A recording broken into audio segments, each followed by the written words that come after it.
नमस्कार, प्रखर राजपूत को देख रहे हैं आप। और आज तारीख 13 फरवरी साल 2026 और इजराइल, फिलिस्तीन, लेबनान, पाकिस्तान, भारत समेत पूरी दुनिया की खबरों के साथ दोस्तों एक बार फिर से आपके सामने हाजिर हुआ हूं। दोस्तों इस वीडियो में आपको बताएंगे कि अली खामनेई और ईरान के राष्ट्रपति महमूद पेजेश्कियान इस समय उन लोगों के परिवार वालों से मिल रहे हैं जो झड़प हुई थी, जो प्रदर्शन हुआ था और जो लोग सत्ता परिवर्तन करने की कोशिश कर रहे थे और वो मारे गए थे, उनके परिवार वालों से पेजेश्कियान साहब और खामनेई साहब मिल रहे हैं। और ये बात कितनी अजब गजब है, इसके बारे में हम आपको डिटेल बताएंगे। और साथ इस वीडियो में आपको ये भी बताएंगे कि ईरान ने अब वो ताकत हासिल कर ली है जिस ताकत के बाद अब ईरान हवा से तो मिसाइल छोड़ सकता है, जमीन से भी छोड़ सकता है, लेकिन अब आपको जान के हैरानी होगी कि जो ईरान है अब वो पानी के अंदर से भी मिसाइलें छोड़ सकते हैं। यानी एक ऐसी ताकत का इजाफा ईरान ने किया है जिसके बाद चाहे इजराइल हो, चाहे अमेरिका हो, चाहे सऊदी अरब हो, चाहे तुर्की हो, ये तमाम लोग टेंशन में आ चुके हैं। और साथ ही इस वीडियो में आपको ये भी बताएंगे कि इस समय डोनाल्ड ट्रंप के साथ बेंजामिन नेतन्याहू ने जो मीटिंग की है, कायदे से उस मीटिंग के क्या मायने हैं और क्या कुछ चीज़ें होने वाली, इसके बारे में आपको डिटेल में अपडेट देंगे। यानी यकीन मानिए दोस्तों, आज की जो खबर है बहुत ज़्यादा अहम है, बहुत ज़्यादा इंपॉर्टेंट है। इस वजह से वीडियो को लास्ट तक जरूर देखिएगा। चैनल पर नए हैं तो वीडियो को लाइक करके, चैनल को सब्सक्राइब करके अपना प्यार जरूर दीजिएगा। और साथ ही इस वीडियो को आप कहाँ से देख रहे हैं दोस्तों कमेंट करके बताइएगा। तब तक एक एक करके मैं आपको खबरें बताता हूँ। सबसे पहली खबर दोस्तों निकल के सामने आ रही है अमेरिका से। दरअसल अमेरिका के अंदर बेंजामिन नेतन्याहू डोनाल्ड ट्रंप से मिलने के लिए जाते हैं। अब ये मीटिंग कितनी अलग थी इसके बारे में आपको शुरू से बताता हूं। सबसे पहली बात यह है कि जो देश आईसीसी यानी इंटरनेशनल क्रिमिनल कोर्ट को मानते थे, जिन देशों के ऊपर यह आदेश लाजमी था कि अगर आपके एयर स्पेस का इस्तेमाल करके या फिर आपकी ज़मीन पर अगर इजराइल आता है या फिर बेंजामिन नेतन्याहू आते हैं, साफ तौर पर कहा जाए तो आप उनको अरेस्ट करेंगे। वही देश, चाहे इटली हो, चाहे फ्रांस हो, चाहे जर्मनी हो, ये तमाम देश बाकायदा वीआईपी पास देके बेंजामिन नेतन्याहू को भेजते हैं कि भाई साहब आप आराम से अमेरिका जाइए, हम बीच में नहीं पड़ेंगे। इसके बाद क्या हुआ, बेंजामिन नेतन्याहू जब अमेरिका पहुंच गए तो वहां पे उनको वो प्रोटोकॉल मिला जो प्रोटोकॉल आमतौर पे डोनाल्ड ट्रंप को मिलता है। यानी सेम लेवल पे सड़कें खाली हो गई, सेम लेवल पे हेलीकॉप्टर उड़ रहे थे, सेम लेवल पे बाकायदा वहां पे उनकी सिक्योरिटी देखी गई। इसके बाद क्या हुआ कि बेंजामिन नेतन्याहू डोनाल्ड ट्रंप से मीटिंग करते हैं। अब मीटिंग में क्या कुछ हुआ इसके बारे में कोई नहीं जानता, लेकिन आमतौर पे क्या होता था कि जब बेंजामिन नेतन्याहू और डोनाल्ड ट्रंप पहले मीटिंग करते थे तो उस मीटिंग के बाद दोनों प्रेस कॉन्फ्रेंस करते थे। यानी मीडिया के सामने आके सवाल और जवाब, जो मीडिया पूछता था उसका जवाब देते थे, साथ ही मीडिया के सवालों को सुनते थे, अपनी बातों को रखते थे। लेकिन पहली मर्तबा ऐसा हुआ कि डोनाल्ड ट्रंप और बेंजामिन नेतन्याहू ने आज और कल इन दोनों दिनों के बीच कोई भी ज्वाइंट प्रेस कॉन्फ्रेंस नहीं की। यानी जो मीटिंग का मुद्दा था उसको बहुत छुपा के इजराइल रखना चाहता और डोनाल्ड ट्रंप भी इसमें पूरी तरीके से खड़ा है। इसके बाद क्या हुआ कि जब ये इजराइल पहुंचते हैं तो इजराइल के पत्रकार बेंजामिन नेतन्याहू से पूछते हैं कि भाई साहब आप मीटिंग में गए थे, मीटिंग में क्या कुछ हुआ, थोड़ा सा डिटेल में आप हमें बताएं। अब ये सवाल जब पूछा गया बेंजामिन नेतन्याहू से तो बेंजामिन नेतन्याहू ने कहा कि हमने अमेरिका से कहा है कि आप ईरान के साथ कोई भी समझौता तब तक नहीं करेंगे जब तक हमारी पूरी सिक्योरिटी का इंतजाम नहीं हो जाता। पत्रकार ने पूछा मतलब? तब बेंजामिन नेतन्याहू ने कहा कि देखिए बैलिस्टिक मिसाइल जो है वो न्यूक्लियर से ज़्यादा खतरनाक है। ईरान न्यूक्लियर बनाता है, उससे हमें कोई खास फर्क नहीं पड़ता क्योंकि ईरान न्यूक्लियर नहीं चला पाएगा। लेकिन बैलिस्टिक मिसाइल के मामले में अमेरिका को ईरान से बातचीत करके बैलिस्टिक मिसाइल की प्रोग्रामिंग को और साथ ही जो उसका डेवलपमेंट है उसको ख़त्म करना होगा। और जो मिसाइलें ऑलरेडी ईरान ने बना ली हैं उन मिसाइलों को ध्वस्त कराना होगा। और ईरान की मिसाइलों का जो रेंज है वो केवल 250 किलोमीटर होना चाहिए। ये बात बेंजामिन नेतन्याहू ने बोल दी। लेकिन अब आप सुनिए कि ईरान आखिर कर क्या रहा। आपको जान के दोस्तों हैरानी होगी कि ईरान उन चुनिंदा देशों में से एक हो गया है जो देश पानी के अंदर से मिसाइल छोड़ के किसी को मार सकते हैं। यानी ऐसी टेक्नोलॉजी या तो अमेरिका के पास थी, चाइना के पास थी, रशिया के पास थी, भारत के पास थी, वो भी चंद दिन पहले ही भारत के पास आई। और सेम टेक्नोलॉजी इस समय ईरान बना चुका है। और इसकी न्यूज़ ने चाहे बेंजामिन नेतन्याहू हो, चाहे डोनाल्ड ट्रंप हो, सबको सदमे में ला दिया कि आखिर ईरान ने ऐसी टेक्नोलॉजी को बना कैसे रहा। और इस टेक्नोलॉजी का फ़ायदा ईरान को ये होगा और अमेरिका और इजराइल को नुकसान ये होगा कि आप सपोज कीजिए कि कोई नेवी की जहाज आई या फिर कोई एयरक्राफ्ट कैरियर आया या फिर कोई फाइटर जेट आया, इसने हमला कर दिया। हमला करने में क्या हुआ कि ईरान की जो बैलिस्टिक मिसाइलें रखी और उनके जो लॉन्चर रखे हैं वो लॉन्चर बुरी तरीके से तबाह हो गए और अब ईरान अपनी ज़मीन से कोई भी मिसाइल नहीं फायर कर सकता। लेकिन अगर ईरान अपने किसी शिप को समुद्र के अंदर उतार दे, छोटा सा शिप, और वो आराम से समुद्र के अंदर इधर उधर घूम रहा है, चूंकि जो ज़मीन होती है वो तो साकिन है, वो तो हिलती नहीं है, लेकिन जो ज़मीन के अलावा जो पानी में जहाज़ तैरते हैं वो तो कहीं भी जा सकते हैं, तो उनको ट्रेस करना थोड़ा सा मुश्किल है। तो ऐसे हाल में अगर इस मिसाइल को रख के ईरान अपने जहाज़ों को समुद्र में दौड़ा देता है तो भले ही ज़मीन के सारे बैलिस्टिक मिसाइल के लॉन्चर तबाह हो जाए, लेकिन समुद्र में ईरान के पास ऐसी ताकत है कि वहाँ से वो मिसाइल दाग सकता है। और ऐसे हाल में काउंटर स्ट्राइक यानी पलटवार करने की संभावना ईरान की बढ़ जाती है और इसी वजह से चाहे इजराइल हो चाहे अमेरिका हो, दोनों डिस्टर्ब। और इसका एक सबसे बड़ा एडवांटेज ये है कि पूरी दुनिया समुद्र से घिरी हुई है। पूरी दुनिया के इर्द गिर्द, आज भारत के इर्द गिर्द देखें, ईरान के इर्द गिर्द देखें, अमेरिका के इर्द गिर्द देखें, इजराइल के इर्द गिर्द देखें, तो ज़मीनी जो रॉकेट लॉन्चर थे वो तो ईरान में ही रहते, लेकिन जब समुद्र के रास्ते और पानी के अंदर से फायर करने की कुव्वत आ गई तो आप लॉन्चर को लेकर समुद्र टू समुद्र कहीं भी जा सकते हैं। और ऐसे हाल में आप इजराइल के बहुत करीब जाके भी हमला कर सकते हैं और ऐसे हाल में इजराइल असहाय है। और यही वजह है दोस्तों कि इजराइल और अमेरिका इस अपडेट के बाद परेशान है। अब आपको बहुत बड़ी अपडेट बताता हूं कि जो लोग ये कहते थे कि खामनेई और पेजेश्कियन ने मिलकर जो प्रदर्शनकारी थे उनको मरवा दिया, उनकी हत्या करवा दी, आज आपको एक खबर देता हूं कि इस समय पेजेश्कियन साहब और साथ ही जो खामनेई साहब हैं ये मारे गए लोगों के परिवार वालों से मिल रहे हैं, उनके साथ मीटिंग कर रहे हैं और उसका एक्सक्लूसिव वीडियो आप अपनी स्क्रीन पे देखें।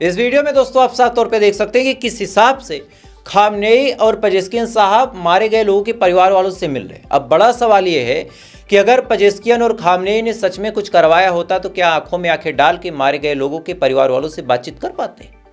बड़ा सिंपल सा सवाल आपसे पूछता हूं कि आप किसी के बच्चे को मार दें, इवन आप एक बकरा भी ज़िबा करते हैं, तो ऐसे हाल में उस बकरे की जो माँ होती है उससे आप नज़रें नहीं मिला सकते। आपके मन में एक छोटा सा चोर जरूर बैठ जाता है कि यार कैसे नज़रें मिलाऊं। तो अगर खामनेई ने या फिर पेजेश्कियन साहब ने ऐसा कुछ किया होता जैसा गोदी मीडिया हमारे देश की चिल्ला रही थी, तो क्या खामनेई और पेजेश्कियन मीटिंग कर पाते? जवाब बड़ा सिंपल सा है, नहीं।